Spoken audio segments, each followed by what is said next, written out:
नमस्कार friends, BPSC की तरफ से 4 नया नोटिफिकेशन जारी किया गया है। 4 भर्ती का विज्ञापन जारी किया गया है।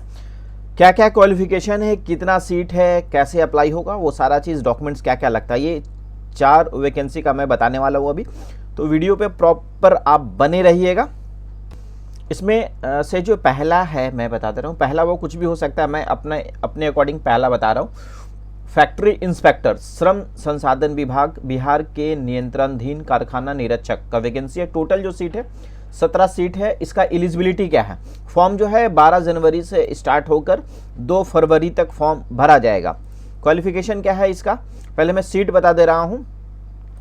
सीट जो है इसमें टोटल 17 सीट है। कैटेगरी वाइज सीट यहाँ पे आपको देखने को मिल जाएगा। लेवल 9 का ये जॉब है। क्वालिफिकेशन किसी भी मान्यता प्राप्त विश्वविद्यालय से इंजीनियरिंग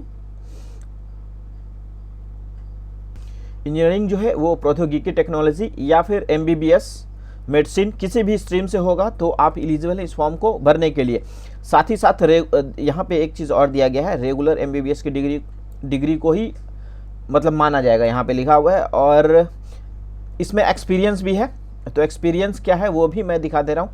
प्रख्यात फर्म या सरकारी विभाग में इंजीनियरिंग, प्रौद्योगिकी टेक्नोलॉजी या आयुर्विज्ञान यानी मेडिसिन में 2 वर्षों का व्यवहारिक अनुभव यहाँ पे मांगा जा रहा है इस पोस्ट के लिए। उसके बाद दूसरा जो वैकेंसी है मैं बता रहा हूँ उसका। उसके बाद जो है पर्यावरण एवं वन एवं जलवायु परिवर्तन विभाग से वैकेंसी है। टोटल जो सीट है 12। पोस्ट का जो नाम है सहायक वन संरक्षक। फॉर्म 12 जनवरी से लेकर 2 फरवरी तक इसका भी भरा जाएगा। और इसमें क्वालिफिकेशन क्या है, टोटल जो सीट है 12, मैंने अभी बताया आप लोगों को कि 12 सीट है। और इसमें जो क्वालिफिकेशन है, किसी भी मान्यता प्राप्त विद्यालय से आपका जो सब्जेक्ट होना चाहिए, botany, chemistry, forestry, geology, math, physics, statics, geology और बैचलर डिग्री इन एग्रीकल्चर या फिर इंजीनियरिंग, किसी भी बैचलर डिग्री इन एग्रीकल्चर से इंजीनियरिंग भी है तो भी आप इस पोस्ट को भरने के लिए एलिजिबल हैं। और यहाँ पे ये जो सब्जेक्ट मैंने बताया, botany, chemistry, forestry, geology, mathematics, physics, statics, geology, तो ये सब्जेक्ट आपका ऑनर्स होना चाहिए, ना कि आपका सब्सिडरी है तो आप एलिजिबल हैं। नहीं, बिल्कुल ऐसा नहीं है।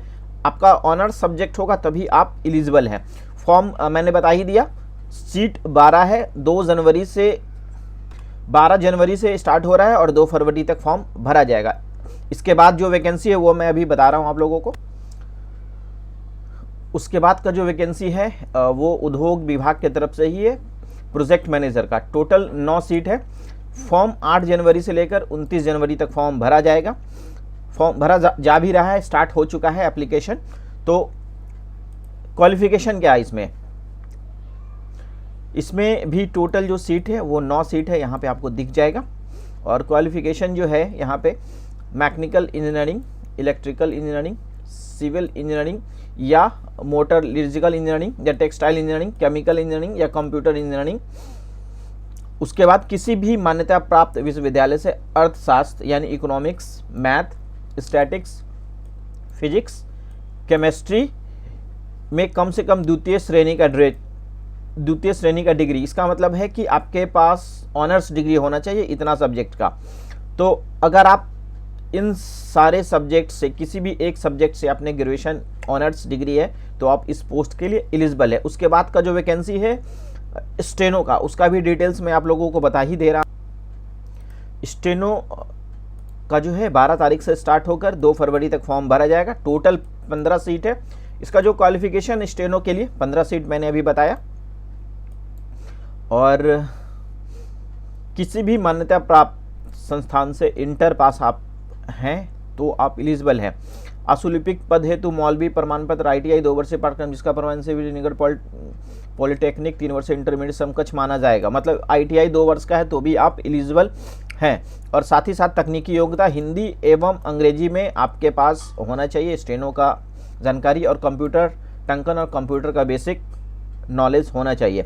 एज मिनिमम इसका 18 साल है, मैक्सिमम फीमेल का 40 साल है और SC ST का। तो इस बात का आप इसमें जो मैंने बताया 15 सीट थे, इंटर पास स्टूडेंट्स अप्लाई कर सकते हैं। अभी इसके पहले बीपीएससी के द्वारा एलडीसी का फॉर्म भरा गया था, उसमें 2 चरण में एग्जाम होना था। फॉर्म इतना कम भरा गया था कि सिर्फ एक ही एग्जाम हुआ। तो आप सोच सकते हैं अगर आप एलिजिबल हैं, स्टेनो आपको थोड़ा सा भी आता है और उसके बाद आपके पास मौका मिलेगा 5 से 6 महीना का एग्जाम कंडक्ट होने में, मतलब स्टेनो टाइपिंग टेस्ट होने तक। तो आप स्टेनो सीख रहे हैं तो आप इस फॉर्म को ज़रूर भरिएगा, क्योंकि ये आपके लिए बेहतर मौका हो सकता है। ऐसे ही अपडेट्स के लिए चैनल को सब्सक्राइब, लाइक, शेयर ज़रूर कर लीजिएगा। Thank you, good luck.